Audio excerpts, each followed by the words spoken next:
C'est le petit matin et les femmes se hâtent vers le tombeau. Elles ont dans le cœur ce vide immense laissé par les événements des derniers jours et la mort terrible de Jésus en croix. Et une peine incommensurable.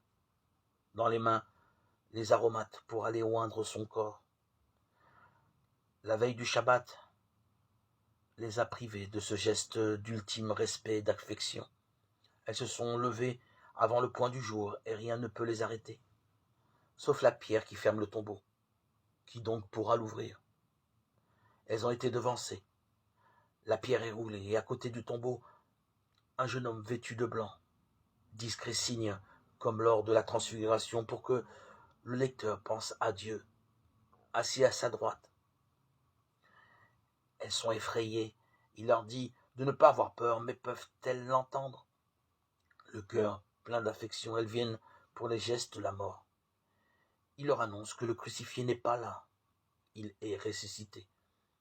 Allez dire à ses disciples et à Pierre, il vous précède en Galilée. Là, vous le verrez comme il vous l'a dit. Elles sortirent et s'enfuirent du tombeau, parce qu'elles étaient toutes tremblantes et hors d'elles-mêmes. Elles ne dirent rien à personne, car elles avaient peur. Marc 16, 7, 8. Effrayées, peur, toutes tremblantes.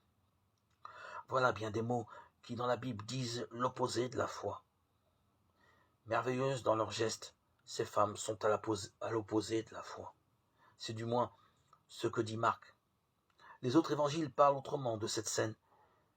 Mais n'est-ce pas Marc aussi qui a raconté longuement l'histoire de la petite fille de Jaïr, Marc 5, 22-43, pour laquelle on appelle Jésus, car elle est à la dernière extrémité.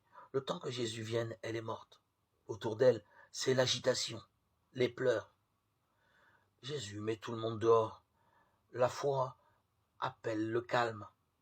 Il prend avec lui les parents de la fillette et Pierre, Jacques et Jean, témoins des grands moments où se révèle le mystère profond de Jésus et déjà de sa mort et de sa résurrection. L'enfant n'est pas morte, elle dort, dit-il, invitant à porter un autre regard sur la mort.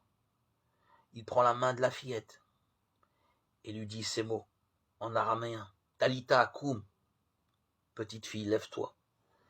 Ces paroles que nous entendons dans l'Évangile ont donc cette force de faire passer de la mort à la vie.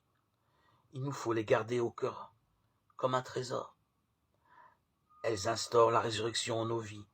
Elles y inscrivent aussi avec force notre espérance.